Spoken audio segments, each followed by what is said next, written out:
Terbongkar satu lagi fakta menarik tentang sosok Baradae.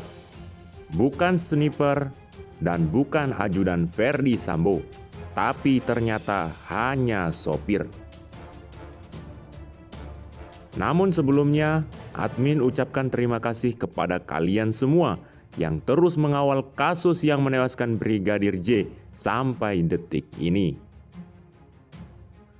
Lembaga Perlindungan Saksi dan Korban atau LPSK mengungkap rekam jejak Bayangkara 2 Richard Eliezer atau Baradae selama terjun menjadi anggota institusi Polri. Wakil Ketua LPSK Edwin Partogi Pasaribu menyatakan dalam keterangan yang diterima pihaknya berdasarkan pemeriksaan psikologis Baradae sebanyak 3 kali ditemui ada beberapa fakta baru. Adapun hal tersebut terkait peran dan tugas Baradae di keluarga Irjen Pol Ferdi Sambo.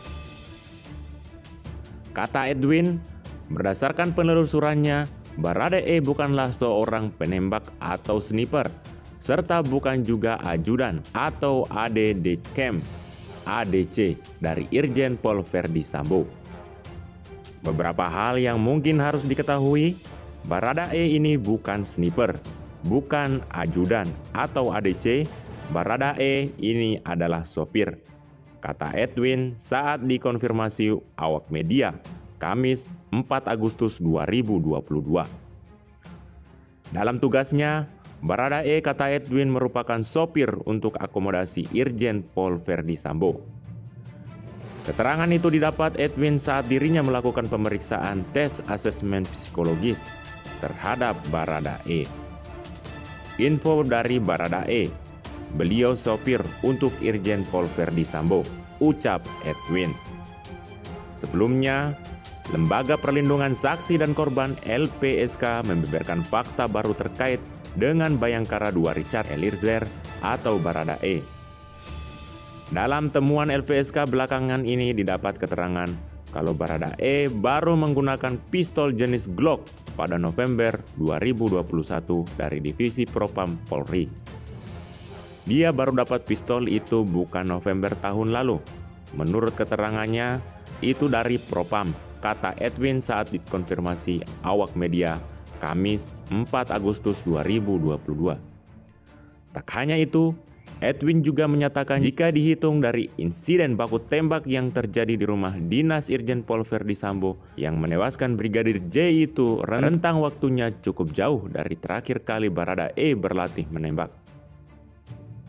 Di mana, kata dia, terakhir kali Baradae latihan menembak itu terjadi pada Maret 2022 lalu.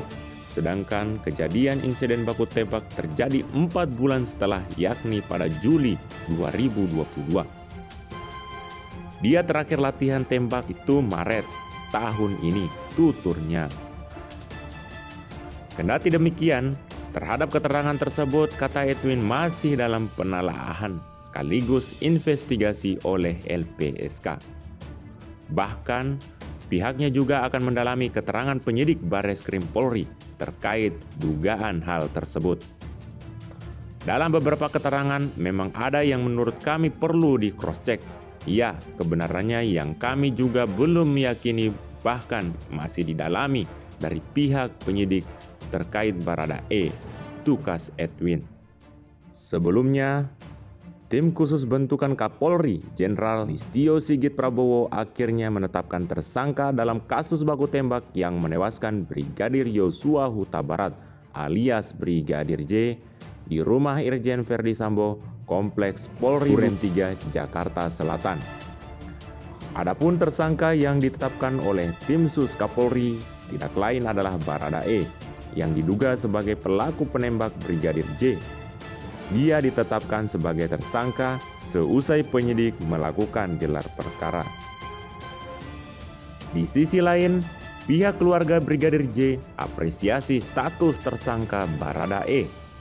Pihak Brigadir J bersyukur atas penetapan tersangka yang dilakukan tim khusus tim sus kepada Baradae. Pengacara keluarga Brigadir J, Kamarudin Simanjuntak, menuturkan pihaknya mengapresiasi penyidik meski dinilai menetapkan tersangka itu terlambat. Sekalipun terlambat, namun sikap dan tindakan penyidik menetapkan satu orang tersangka patut kita apresiasi, kata Kamarudin dalam keterangannya Kamis 4 Agustus 2022.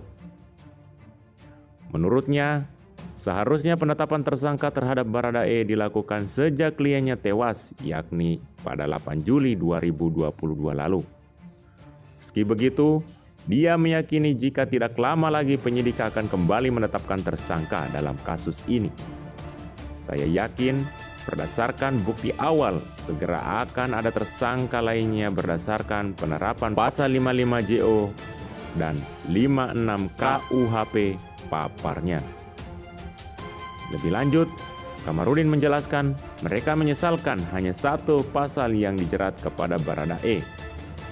Hal ini tidak sesuai dengan laporan yang pihaknya buat.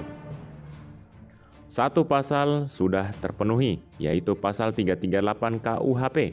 Namun pasal yang benar seharusnya adalah pasal 340 KUHP, JO pasal 338 KUHP, JO pasal 351 KUHP ayat 3, JO pasal 55 KUHP, JO pasal 56 KUHP, sesuai pasal yang kami laporkan, ungkapnya. Mungkin itu saja yang dapat kami sampaikan. Bila ada kata yang kurang berkenan, kami mohon maaf yang sebesar-besarnya.